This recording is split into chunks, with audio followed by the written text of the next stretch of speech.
midday host at WGCI, 5 hours long, 5 hours strong. Anybody listen? Midday. Anybody want tickets with me? Who won tickets with me? You did? It's not too late. Tickets to this event here today. That's what I'm asking. Thank you, thank you. My birthday was on Saturday, August 24th. Any Virgos in here? All right, hey, happy birthday. Oh, happy birthday, happy birthday. And you, Detective? Okay, happy birthday, happy early birthday. So welcome on the ones and twos. That's DJ 33 and the third. You hear him in the midday mix each and every weekday at 12 o'clock noon. He's been keeping y'all entertained, right? He's been doing a good job. Okay. So now the woman of the hour is in the building. Please give a very warm Chicago welcome to Miss Janelle Monae.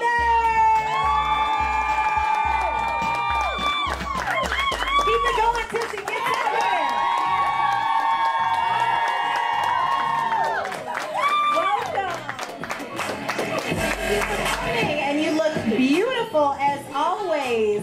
Thank you guys for being here. CoverGirl, always CoverGirl flawless. CoverGirl, absolutely. That's what I'm wearing today. I hope you have on your CoverGirl. Actually, this is just all natural. I just have some lipstick on. I have no makeup on, so that's why I've been telling all the photographers to take far back pictures. No close-ups. Girls know, like, no, please. So how did that come about, your whole deal with CoverGirl? Was that something that you looked into, or did they approach you? They approached me. You can't just reach out to CoverGirl and be like, I want to be a CoverGirl. Yeah, but I think energy was what attracted us. Music is what attracted us. I mean, I'm still like pinching myself. I'm from Kansas City, Kansas. I never thought, that I would be a CoverGirl. And I'm thankful for the position because it's such a big platform. You get a chance to reach a lot of young girls, young and old. And my message has always been to inspire young girls and to encourage them to embrace the things that make them unique, embrace individuality, and to redefine even what it means to be beautiful and sexy and all these strong, characteristics that we have as women. And I think it's just such a phenomenal platform to have that, and I hope that other young women of color are inspired by that, because they can too be a CoverGirl. And now it's interesting that you say that. I'm glad you said that you've always been interested in inspiring young women and things like that, because some feel like they don't want the role model responsibility in being in a position of power, and that's something that you have actually embraced. And what helped you, or how did you decide that you would want to specifically be a role model? I think I can't name myself a role model. I think that's up to the people to say, she's my role model. And I may not be a role model to everybody. So I take it as an honor, and I'm very much so aware that as an artist, I do have influence. I mean, as a musician, as somebody with a platform like mine, I'm aware that people are watching and listening and trying to figure their lives out and looking for examples of how to, stand up for the things they believe in. I think we all want to be inspired, and knowing that I was once young and a young girl. I still am young, but middle school, high school, you're trying to figure out which way you're going to go, and you're trying to develop, and I think you need somebody to aspire to, even if you don't want to be like them, but just an option on how to live life. And so I don't take that position for granted, and I think it's important to be aware of that, just to be aware. So who are some of your role models? A lot of people in my community were actually my role models. I grew up with over 50 first cousins. My mother had 8 sisters and 2 brothers. And I had a lot of family and love around me. And so I had older female cousins. I had, that's how I learned from the community. And that was very important, to be able to talk candidly with your cousins and, your aunts, even, my mama and some things, if I didn't want to talk to her about, I could just talk to my cousins. Yeah. You reference Erykah Badu in a lot of your interviews. Would you put her in that category? Absolutely. Okay. From a musical side, I would say Erykah Badu was a huge influence to me growing up. I think she had a very unique, and still does have, she has a very unique perspective about life. I think she's been encouraging to the community, and she's challenged people's thoughts about, you know, what women can be in society and what they can represent. And that's something that I, too, feel like I have to continue to challenge, you know, provoke thoughts on how we're treating each other, you know, how we're placing judgment and how we're discriminated against one another and marginalizing women in general. And so I see her as one of my co-conspirators. She's like a big sister to me, too, so she's definitely a role model to me. Now, everyone that has your phone, you might want to go to your calendar feature and mark September 10th. Yes. That's a very big day because that's when Electric Lady comes out. Yes, ma'am. And you said that preparing for the album was like giving birth to a child. How so? Tell us. Well, when you create and you work so hard on it, you go through those different stages. It's like your hormones, like you're emotional. You cry, you know, we cried, we laughed, we got nervous, we got afraid. You know, you go through so many different stages when you're creating a project that you care so much about. And when you want to give so much to the world, it is a very emotional process. And now I'm ready. I'm ready for my baby to go out into the world and become something great and inspire and empower people's lives and enrich everybody's life that she encounters. The Electric Lady is out September 10th. I have some amazing collaborations with Miss Erykah Badu on Queen, a song that we did together. And we wanted to, with that song, it was inspired by our private dialogue and conversations. And we wanted to do something for our community. We wanted to create a female empowerment song showing that two strong women can work together and our lights can still shine, you know, individually. But we wanted to do something for those who are oftentimes marginalized and discriminated against. And, you know, we wanted it to feel thought-provoking at the same time we wanted it to jam. And so I did that with her. I also have a song with Meguel called Prime Time, and that's out on the net and everywhere. He was incredible to work with, and it was an honor to have him a part of the project. I also work with Esperanza Spalding. She's and just an Electric Lady, you know, as well as Erykah Badu. They're both just strong women who represent something very unique in the music industry. And then they're both inspiring to me. We have a song together, Esperanza and I have a song together called Dorothy Dandridge Eyes. And that is really encouraging female appreciation and camaraderie, and of course paying homage to those iconic, one of the icons that we have in our community, Dorothy Dandridge. And I also have a song with Solange Knowles. She's on the title track, The Electric Lady. We had so much fun working on that song together. We dance and act crazy together all the time. And last but not least, I got the opportunity to produce and work with one of my musical heroes, Prince. Yeah. And how was that? It was incredible.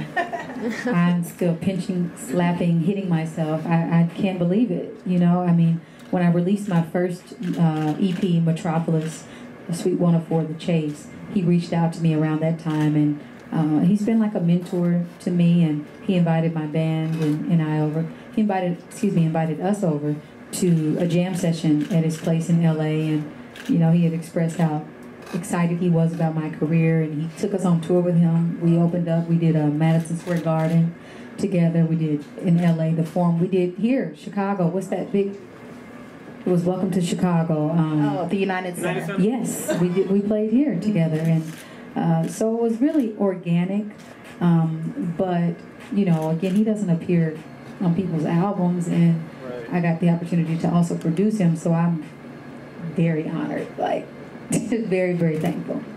Well, congratulations, and thank you. Did that just make anybody else that much more excited for September 10th? Okay. Now, one thing I wanted to ask about with Electric Lady, you were quoted saying that it is quirky, unafraid, epic, and nicety. Am I pronouncing it right? Because it's supposed to be a combination of nice and nasty. Yes. Now, nice. I never thought I would hear you say such a thing. So, well, it's subjective. It's subjective. Whatever what is nasty, and what's that combination of nice and nasty for you?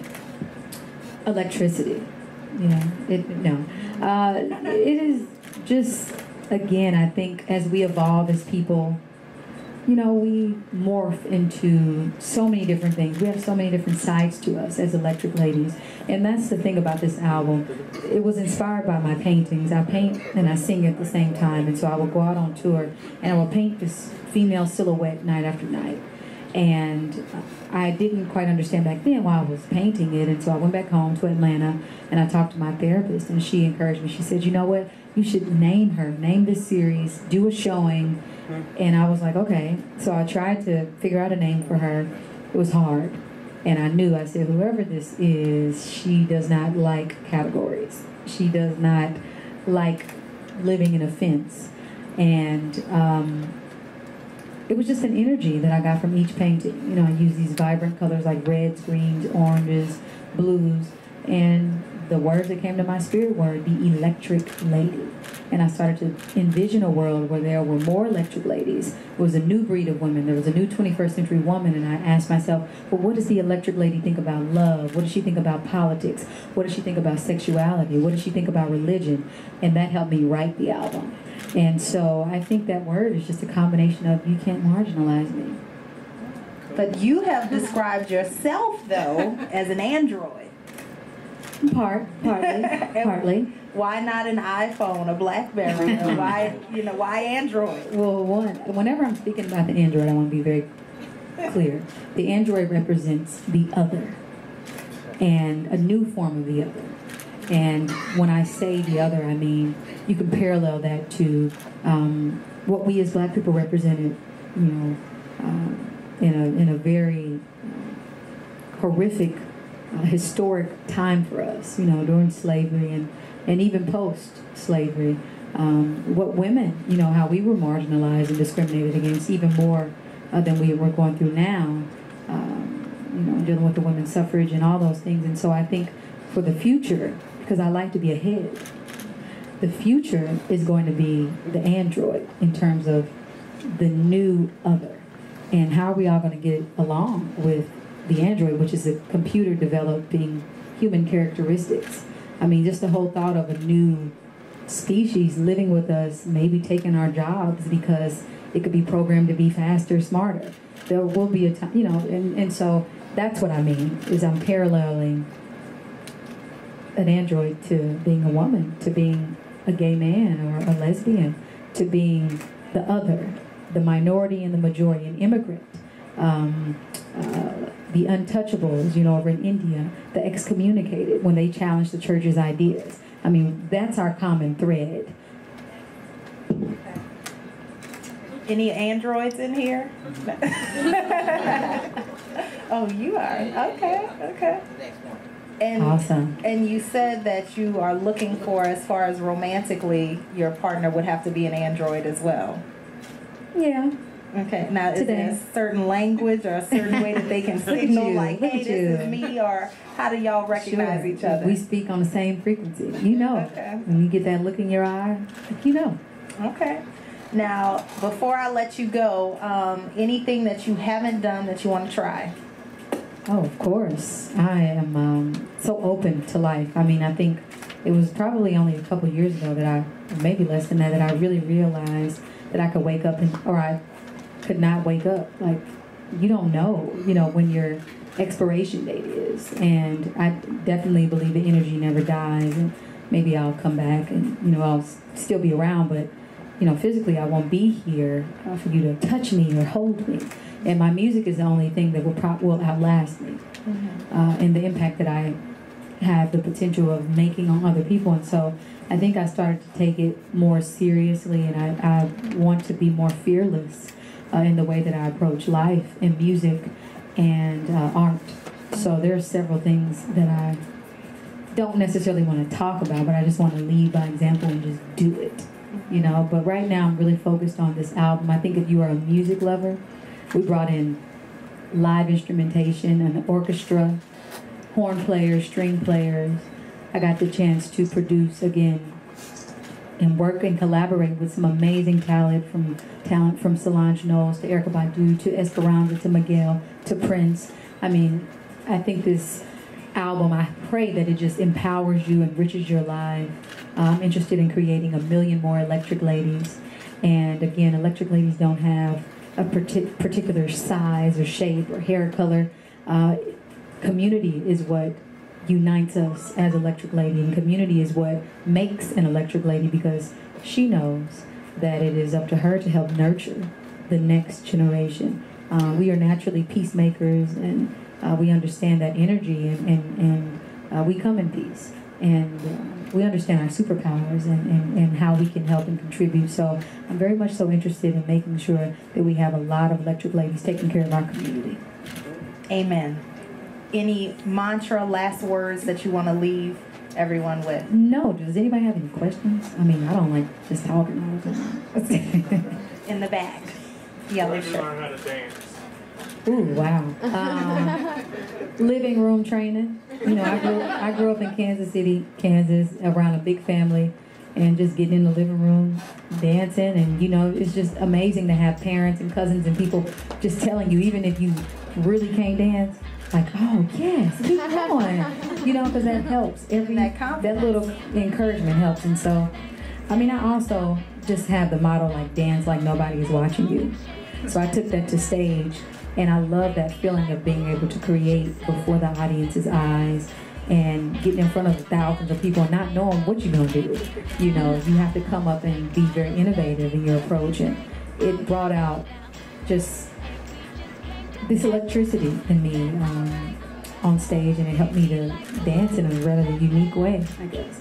But I mean, I love when people are free and not as like predictable. Yeah, I like that.